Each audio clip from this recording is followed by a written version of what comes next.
So before I begin with the video, I just wanted to show you the cables of the device that I'm going to show you right now.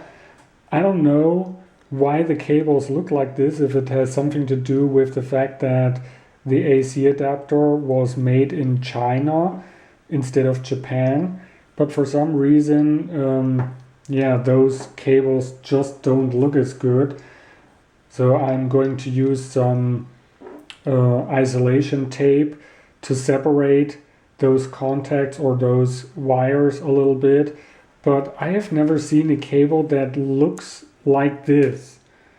It's kind of weird. But yeah, that's just something that I wanted to mention. Well, hello everybody out there and welcome to another random video. And in today's video I'm going to show you another mini disc recorder, and this time it is the SONY MZ-NH900. Yeah, this is the package that it came with, and it's quite an interesting package because you can open it up like this. And then you have all these informations in here about the device, about all the things that are included. Unfortunately, I didn't get a CD with Sonic Stage when I bought this. I mean, I bought this from eBay. So, yeah, but here we can see all those things: HiMD audio, NetMD, MDLP, A-Track 3 Plus, 6-band equalizer, G protection, and Type S. Well, the question is, does it also use Type R for recording? I mean, if you record something in normal mini-disc mode, I mean, it wouldn't make any sense to use anything older than DSP Type R if you have already a device like this. So yeah, that's the package. So now let's take a look at the device itself. And here it is. So as you can already tell, it is a HiMD recorder, which means that you can record HiMD discs, or you can also record normal standard mini discs in HiMD mode. The device comes with various different accessories. For example, we have this little battery adapter, which is incredibly annoying to open, but yeah, it uses a normal AA battery, so you can screw it to this bottom like this.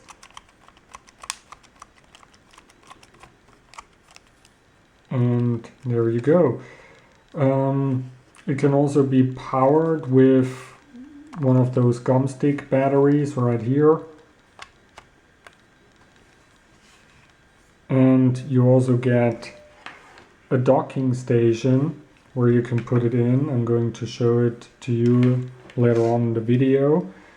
And you also get one of those remote controls with it.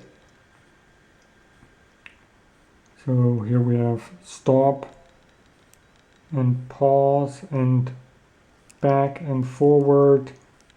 This is apparently for the group function, to select the next group. As you can tell, if the camera would focus, there is this folder symbol or icon right there. So that's the group icon. And then on the other side we have, this is downright stupid. On this side it's written so that you can see it and read it while the display is facing up.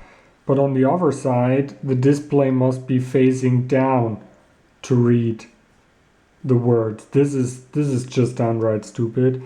So here we also have hold, display, play mode, and sound, the clip. and you plug in your headphones right here in the front, which is kind of weird because you also turn this thing to change the volume. So that's a little bit odd because usually we have the pause button or the stop button right here. Yeah, kind of a little bit weird. But yeah, let's take a closer look at the device itself. If you have already seen my video about the Sony MZ-NH900, you probably already know what to expect when it comes to the functions. So here we have the connection for the remote control as well as the headphone output, which in this case also functions as the line out, which is also something that I haven't seen before in other Minidisc Walkman. So maybe they did it to reduce costs, or maybe they already put so much stuff inside that there really wasn't any room for any separate line out connection. Then here we also have the microphone connection, so it powers the microphone. I think the device also came with one of those double-sided stereo microphones. We also have an optical line in, hold right here, track mark to set the track marks, USB mini, I think it's mini USB 2 on this side. Yeah. Opening mechanism on the top, battery, and this is the back. So yeah, let's put a mini disc in. I'm just going to use a normal standard mini disc in this case. I do have to say, for some reason the display seems to be, I mean, you can see it right here, the display is pretty dark. I don't know if the previous owner put it somewhere in the sunlight, but it is kind of dark. As you can tell, it says mono right here, so this is a normal mini disc that I recorded in mono. Here we have stop and pause, which is kind of a little bit stupid if you have this thing in your pocket, that the stop and the pause button is basically the same button and you just push it up or down. It's a little bit, no, I'm not a big fan of that. Yeah, then we can scroll through the various different tracks. As you can see, we push this one to enter or to play. You can also push it up and down to change the volume, and left and right to select the next track. We also have the group button, the record button right here, so you have to push and slide it in order to record something. Now the navigation button, if we push it once, we can select if we want normal or if we want to select group or bookmarked tracks or program. So apparently we can also program in which order the tracks are supposed to be played. So interesting, in this case you can't really, well, maybe it's because it's a normal mini disc, so let me just double check it. Okay, so let's just put in a normal mini disc that I have recorded in high MD mode, because some functions and some features are only available in high MD mode.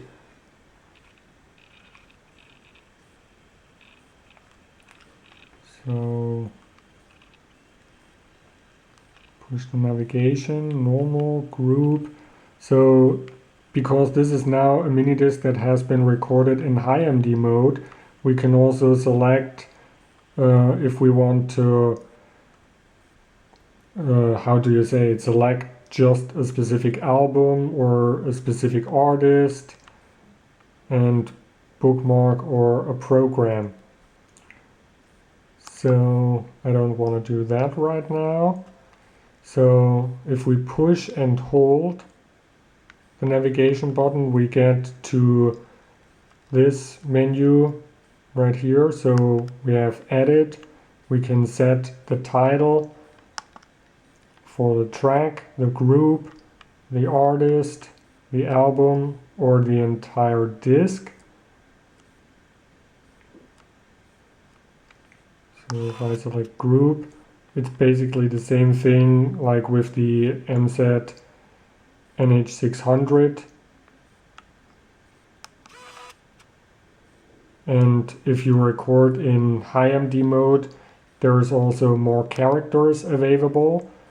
We can set a group, we can release a group, we can move tracks around, we can erase tracks or groups or the entire disc. And if it's a disc that has been recorded in high MD mode, we can also format the entire disc. Wait a second, there was something, yeah. If we want to set track marks, you just push the track mark button right here. And if you want to erase a track mark, which is basically combining two tracks, you just play the second track of the one of the two that you want to combine. Then you push pause. Then you go back to the beginning of the track. So it says mark right here. And then you just push the track mark button and then it says mark off. So this is how you combine tracks right here. So here we have display. We can select what is supposed to show us. Like title 1. It shows us the disc name and the name of the song that is currently selected.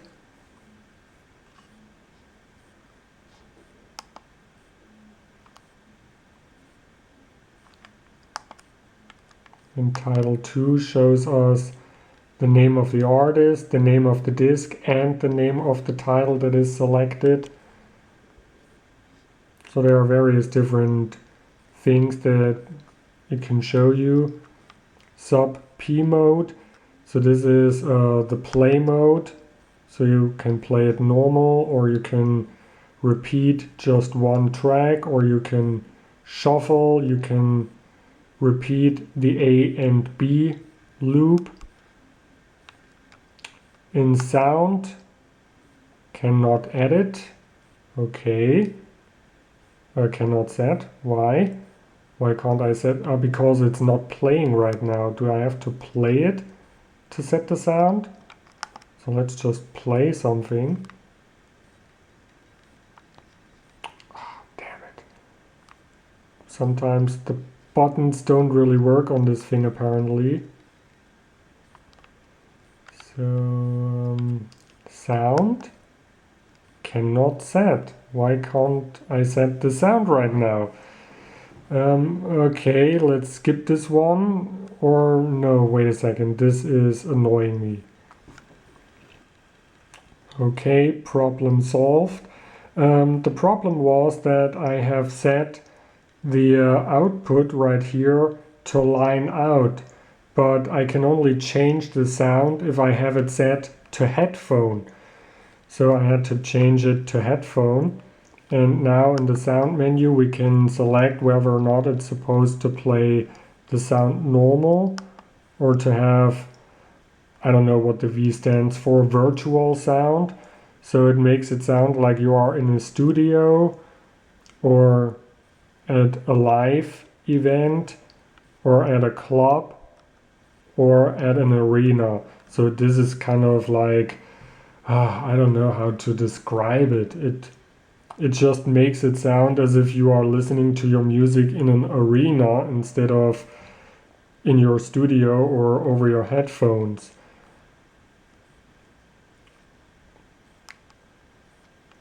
And then we also have the sound equalizer. So we also have two custom equalizers that we can set, and we also have preset equalizers, heavy, pop, jazz, unique. And I do have to say the headphone output on this just sucks. It still sucks just as much as the one from the MZ-NH900. And I think it's due to the fact that I am so used to standard Minidisc Walkmans with mega bass or digital mega bass. I mean, this mega bass really makes a tremendous difference, and it really makes the music sound incredibly strong and powerful, and yeah, it really sounds amazing. But those high-MD Walkmans, they don't have mega bass or something like this.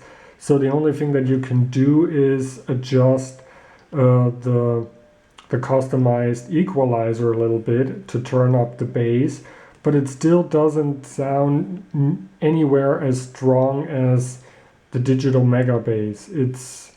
I don't know. I don't like the headphone output of those high-MD Walkmans, apparently. Yeah, for some reason, those high-MD Walkmans, compared to normal standard Minidisc Walkmans, like for example the R55, those things feel and sound like toys. I mean, this thing is thicker than the MZ R55, but you know, if we take the battery away, it weighs less than the R55. The R55 feels a lot more solid and a lot more sturdy. And yeah, even though this is new, and well, new compared to the R55, which came out, I think, 1998, and this one came out somewhere in 2004, 2005, something like that.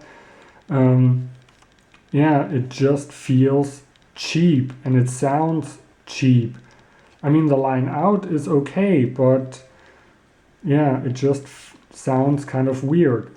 This has nothing to do with the recording quality. It's just the quality of the headphone output that kind of sucks, and it feels less powerful, or it sounds less powerful. But anyway, let's just continue with the settings.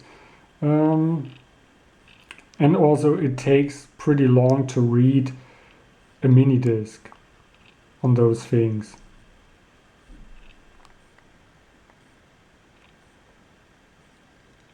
Come on. So where were we? Sound. So next, let's take a look at useful. So here we have a speed control, which is, I don't know if it's the same thing like the pitch control on some devices, but apparently we can change the speed a little bit. And here we can also set the headphone output to be either a line out or really just the headphone output.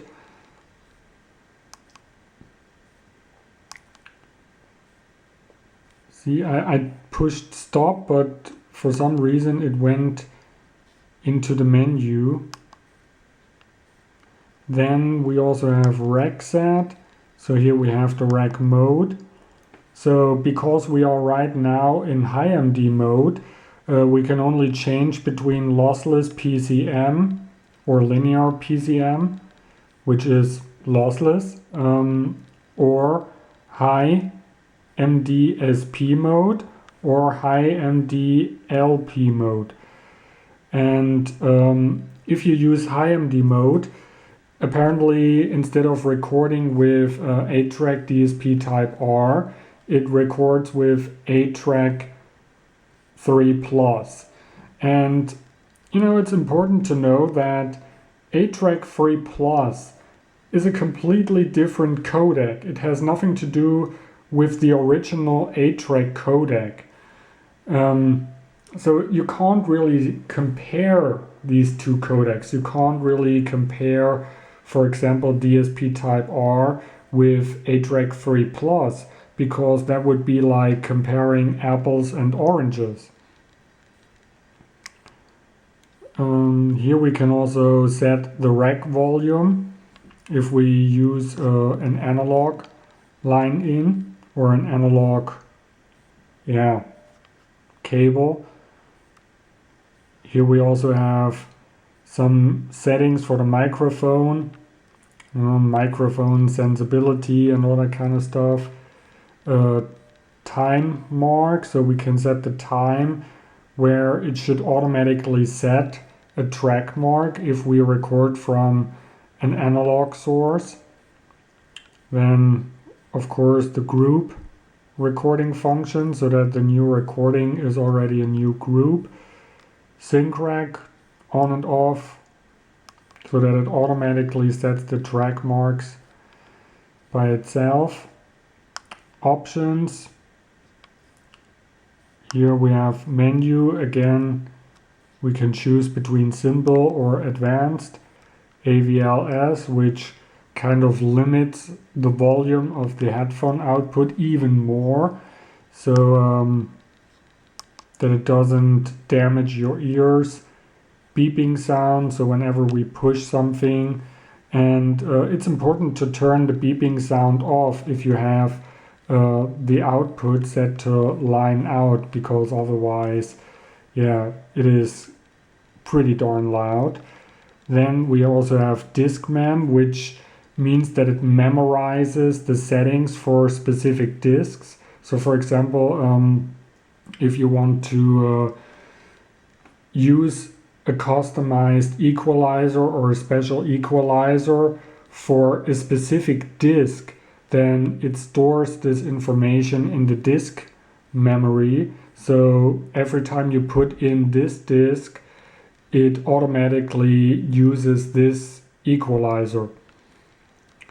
Then quick mode, which means it's kind of like, I don't know if I should say a standby mode, but it reads the mini disc a lot faster. I mean, you've seen it a few seconds ago that it took quite a while to read the disc, and it's definitely a lot longer than normal standard mini disc recorders.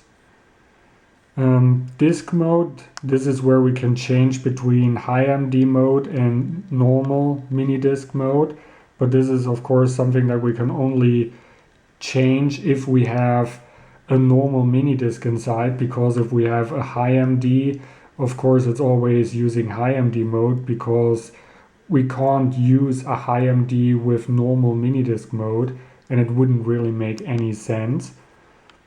Contrast, we can change the contrast of the LCD display. Jog dial, we can change the direction, default or reverse. So those are some of the things that we can do. And let me see if I can find it again. Display. Yeah, if we play a song, we can also select codec right here, so that it shows us what codec it uses or what it's been recorded with. So right now it's using A-Track 3 Plus at 256 kilobit per second, which is the standard bit rate for A-Track 3 Plus if you record from a source like a line in.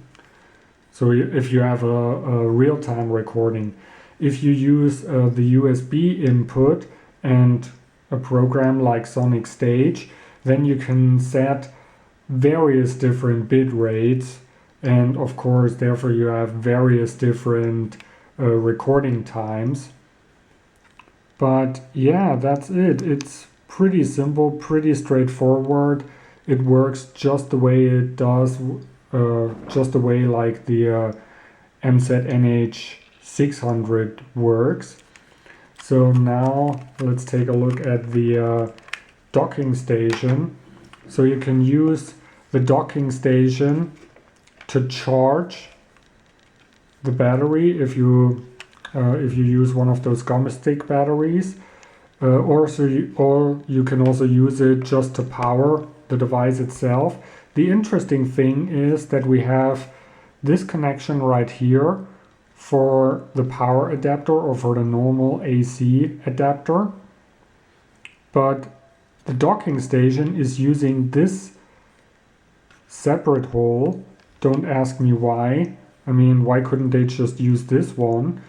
But yeah, so it sits like this, and yeah, it is a little bit difficult to open the device and put a new mini disc inside while it is sitting in the docking station, as you can tell. But it should be inside the docking station because it only starts to read the disc as soon as you close it. And if you close it before and then put it on the docking station, of course it won't read the disc. So you would have to open it and close it again, or maybe you have to push the play button. But if you just want to see what's on the disc because you maybe don't know it, then you have to open and close it. So it's a little bit difficult, but yeah.